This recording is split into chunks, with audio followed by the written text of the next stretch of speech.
बिस्मिल्लाहिर्रहमानिर्रहीम। अस्सलाम वालेकुम नाज़रीन, आप यूट्यूब चैनल देख रहे हैं। मैं इमरान खान हूँ। सबसे पहले ये जो बीच में एक पट्टी है बाब मंदब से लेकर ऊपर स्वेज़ कैनाल तक, इसके एक तरफ सऊदी अरब है, यमन है, ऊपर जाके मिस्र आ जाता है, शाम आ जाता है, इसराइल के करीब ये पहुँचती है।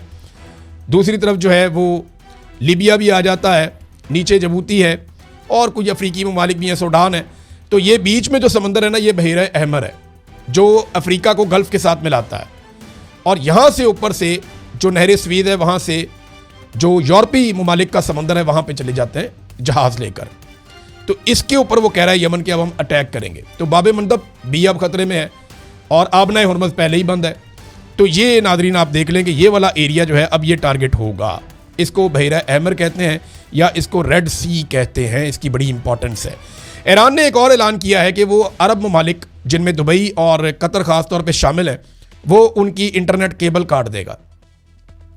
ये वहाँ से खबर आई सोर्सेज के ज़रिए से कि उन्होंने ये फैसला किया कि वो इंटरनेट केबल काट देंगे। अब अगर वो इंटरनेट केबल काट देंगे तो इन ममालिक के बहुत सारे ऑपरेशंस रुक जाएंगे, हत्ता कि जो अमेरिका की फ़ौजी कार्रवाइयाँ हैं उनके अंदर भी तातुल आ सकता है, प्रॉब्लम क्रिएट हो सकती है। लेकिन वो बहुत सारे सेटेलाइट के चैनल्स इस्तेमाल करते हैं, तो वो काफ़ी खुद कफील हैं। लेकिन ओवरऑल इनको नुकसान होगा, जो वहाँ पर कंपनीज काम करती हैं या जो भी सिस्टम उनका है वो इफ़ेक्ट हो जाएगा। नाज़रीन, ईरानी फ़ौजी ज़राए ने एक बहुत बड़ा दावा किया है। ये अब तक के बड़े दावों में से एक है। उन्होंने कहा जी कि सऊदी अरब की जो आरामको ऑयल फील्ड है, ये बहुत बड़ी ऑयल फील्ड है सऊदी अरब की। जैसे अभी कतर के गैस के ज़खायर के ऊपर एक अटैक किया गया, तो वो अब 5 साल तक 17% कम गैस की पैदावार होगी वहाँ पे। 5 साल के बाद वो रिकवर कर पाएंगे।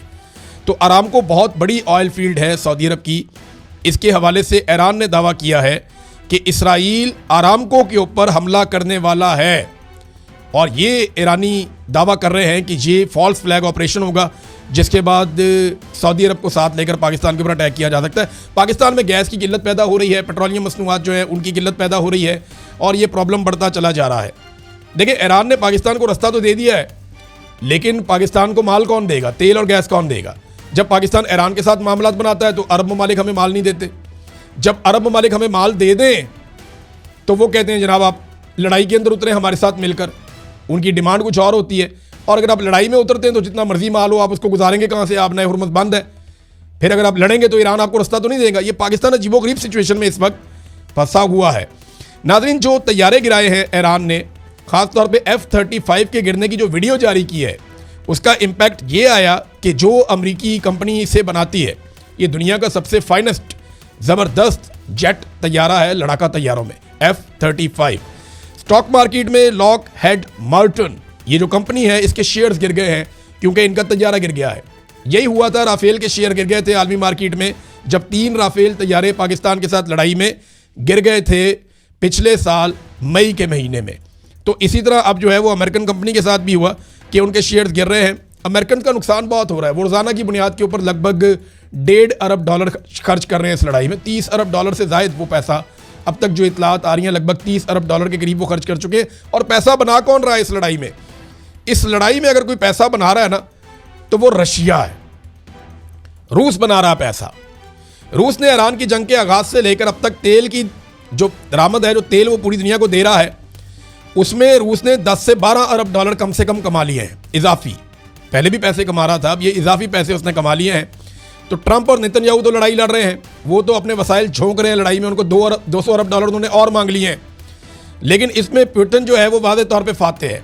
पुतिन धड़ाधड़ दुनिया को तेल बेच रहा है, कीमत बढ़ने का भी फ़ायदा उठा रहा है, गैस भी बेच रहा है और वो इजाफी पैसे अरबों डॉलर बना रहा है। तो उसका तो ये फ़ायदा है। साथ में वो ईरान को भी टेक्निकल सपोर्ट दे रहा है। चाइना भी मुबैना तौर पे टेक्निकल सपोर्ट ईरान को दे रहा है। और अमेरिका की हालत ये हो गई है कि श्रीलंका जैसा मुल्क, ये हमारे खित्ते का सबसे कमज़ोर मुल्क है। सबसे कमज़ोर तो नहीं कह सकते, लेकिन कमज़ोर तरीन ममालिक में से एक है। छोटा सा मुल्क है, बहुत छोटा, एक जजीरा टाइप का है श्रीलंका। श्रीलंका ने भी अमेरिका को इनकार कर दिया कि अपने अड्डे हम आपको नहीं दे रहे लड़ाई लड़ने के लिए। यानी आपने तैयारे अपने उड़ाने हैं, कहीं और से उड़ाएं जाके, हम आपको अपने अड्डे नहीं दे रहे। ये बात श्रीलंका ने भी कर दी है।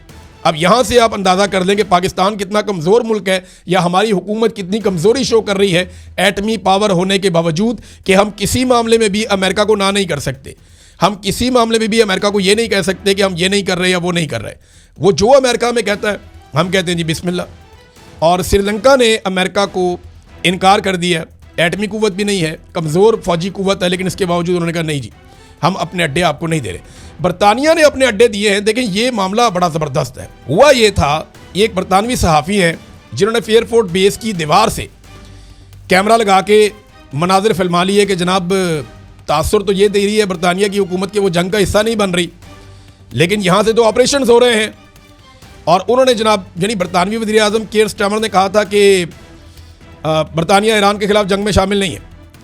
फिर ये भी उन्होंने जो बातें बरतानवी वज़ीर आज़म ने कही थी, उन्होंने कहा था जी कि हमने इराक जंग से बहुत कुछ सीखा है, और इस तरह से उन्होंने बात की थी।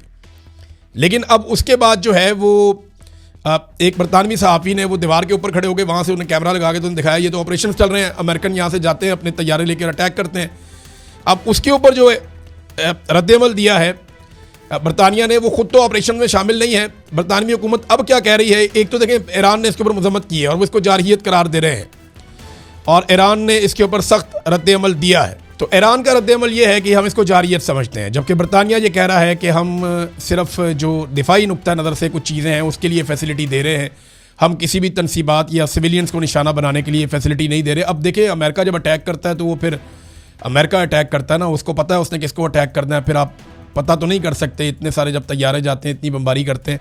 बहरहाल यहाँ पे ईरान और बरतानिया के बीच में भी थोड़ा सा, क्योंकि इनका रब्ता भी हुआ है वज़ीर ख़ारजा का, तो यहाँ पे ईरान ने रद्दअमल भी दिया है। उसके ऊपर बरतानिया ने भी ईरान के साथ कोई बात की है, इसको फर्दर हम रिपोर्ट कर देंगे, लेकिन सिचुएशन एक बन गई है।